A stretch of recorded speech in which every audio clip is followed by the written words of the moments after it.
Lucky वैसे दिखने में स्मार्ट और अट्रैक्टिव था, पर जेब से खस्ता हालत होने की वजह से रहता बेहद सिंपल तरीके से था। तो हे एवरीवन, तो कैसे हो आप सभी। मैं आपका कीत वर्मा और ले आ चुका हूँ मैं आपके लिए एक शानदार सी सीरीज का नाम होने वाला है गाइस, कौन है लकी, क्या करता है लकी, क्या सच्चाई है लकी की, तो जानते सीरीज के माध्यम से। होप करता हूँ गाइस ये सीरीज आपको बहुत अच्छी लगेगी। अच्छी लगे तो गाइस वीडियो को लाइक एंड चैनल को सब्सक्राइब फटाफट।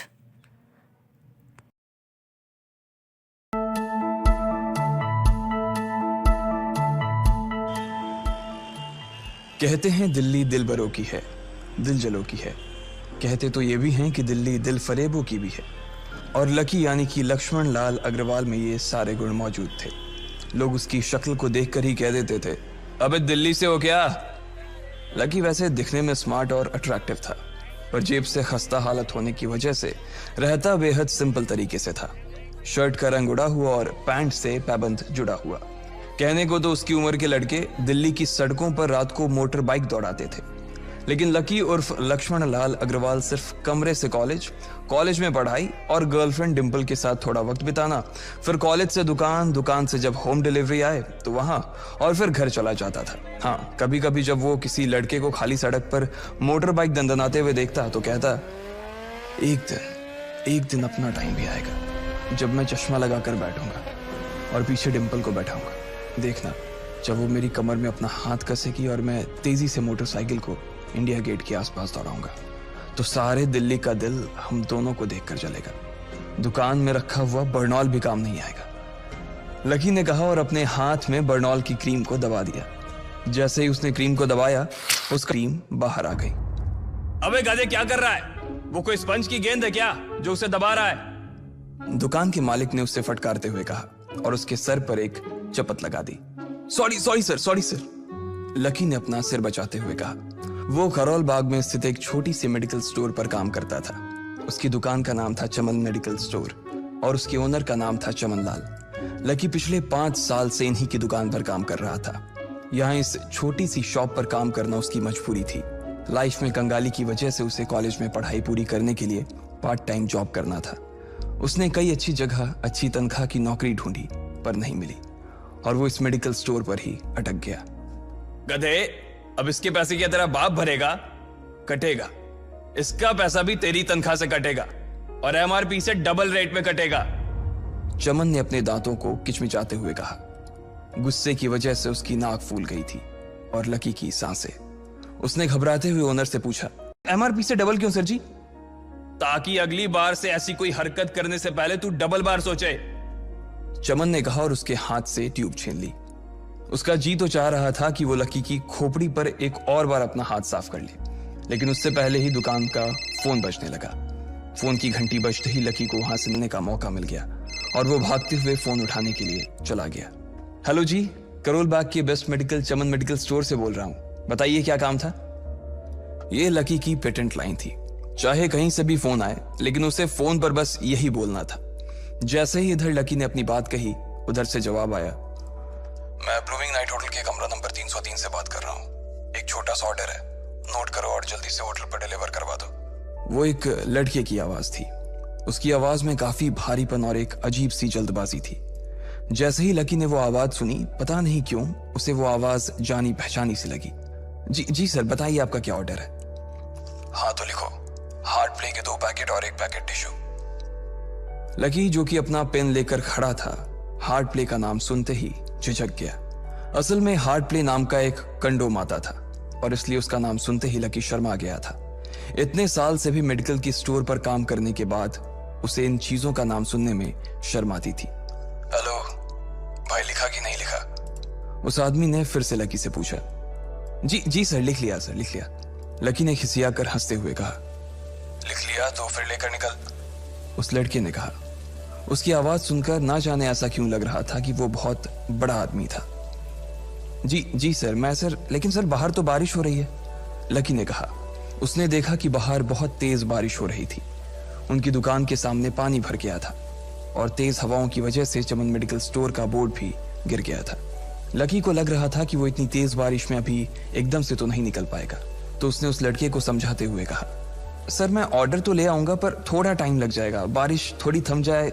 अब इससे पहले कि वो कुछ आगे बोल पाता, फोन पर लड़का बोल पड़ा, तुम्हारे मालिक को पता है कि तुम मल्होत्रा जी के लड़के को मना कर रहे हो? हाँ पता है, बारिश हो रही है, इसलिए सारा सामान अच्छे से थैली में पैक करके लाना और लेट नहीं होना चाहिए, समझे?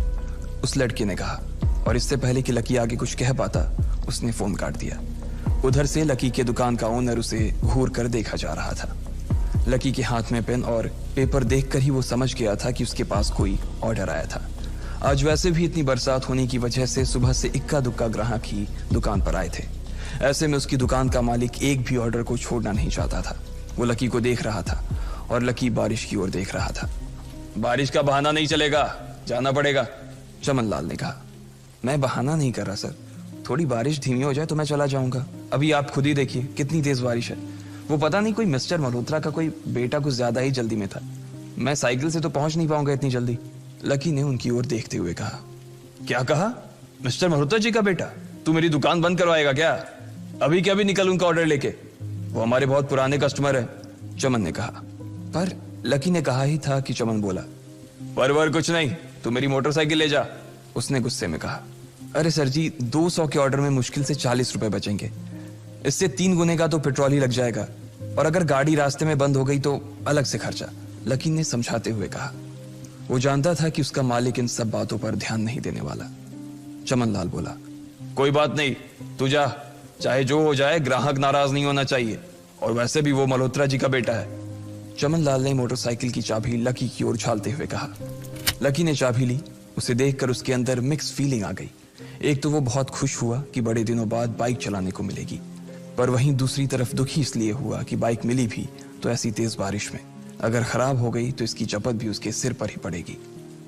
वो मुंह लटकाकर रेनकोट और हेलमेट पहनते हुए वहां से निकल गया। बाहर आकर बाइक को देखा तो लकी ने मन में सोचा, चलो ठीक है, जो होगा देखा जाएगा, कम से कम बाइक तो चलाने को मिल रही है। दरअसल लकी इतने साल काम करने के बाद भी अपने लिए एक मोटरसाइकिल नहीं ले पाया था। लकी की तनख्वाह ही इतनी भर थी कि सिर्फ उसके कमरे का किराया, उसकी साइकिल में डालने वाली हवा का खर्च, बिजली पानी का बिल और डिम्पल के साथ महीने में 1-2 बार बाहर खाने का खर्चा ही निकल पाता था। उसे डिम्पल की कही बात अक्सर याद आती थी, लकी अगर अगले 2 महीने में तूने बाइक नहीं खरीदी ना तो मैं तेरे से ब्रेकअप कर लूंगी, देखना। असल में डिम्पल को लकी के साथ बाइक पर घूमने की बड़ी तमन्ना थी। लकी की इस उजाड़ जिंदगी में एक वही तो थी जिसके लिए जिंदा रहने को उसका जी चाहता था। जब भी वो उससे बाइक की बात करती तो लकी डिम्पल की इस बात को हंसकर टाल देता था। वो अपने मन में इस बात को अच्छे से जानता था कि डिम्पल उससे बहुत प्यार करती थी और वो उससे कभी छोड़ कर नहीं जा सकती थी। वो दोनों एक दूसरे में ऐसे घुले मिले थे जैसे बादल बरसात में घुल जाती है। लकी को डिम्पल बहुत पसंद थी और वो उसके लिए दुनिया जहां की खुशियां खरीद कर ला देना चाहता था। वो चाहता था कि एक दिन वो डिम्पल को प्लेन में बैठाए, लेकिन उसके ये सब ख्वाब इस कम तनख्वाह की नौकरी की वजह से कभी पूरे नहीं होने वाले थे। पर आज उसके पास एक मौका था। वो डिम्पल को अपने साथ इस बारिश में राजपथ घुमाना चाहता था। वो उसे दिल्ली दिखाना चाहता था। चमनलाल को देने के लिए उसने पहले से ही बहाना सोच रखा था। बस जल्दी से वो ये डिलीवरी देकर सीधे डिम्पल के पास ही जाने वाला था। उसने होटल ब्लूमिंग नाइट के बाहर मोटर बाइक पार्क की और सीधे होटल के अंदर चला गया।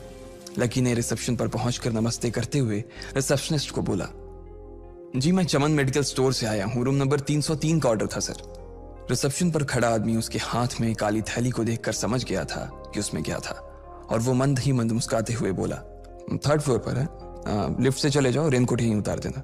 जैसा उस आदमी ने कहा लकी ने ठीक वैसा ही किया और लिफ्ट में चढ़ने के कुछ ही देर बाद वो 3रे माले पर पहुंच गया था। वो रूम नंबर 303 के बाहर पहुंचा और उसने डोरबेल बजाई। जैसे ही दरवाजा खुला लकी ने थैली आगे बढ़ाते हुए कहा, नमस्ते, मैं चमन मेडिकल स्टोर से लकी, ये आपका। इससे पहले कि लकी आगे कुछ कह पाता उसकी आंखें फटी की फटी रह गई थी। उसने अपने सामने जो देखा उसके बाद उसे ऐसा लगा कि बंद छत के नीचे भी उसके ऊपर आसमान से आकर एक जोरदार बिजली गिर गई थी। उसके सामने एक लड़की खड़ी थी। वो लड़की और कोई नहीं बल्कि उस होप करता हूँ गाइस यह एपिसोड आपको पसंद आया होगा। तो पसंद आया तो वीडियो को लाइक एंड चैनल को सब्सक्राइब कर दो। मिलते हैं नेक्स्ट एपिसोड में और ज़्यादा शेयर करो गाइस एपिसोड को। Tata bye bye.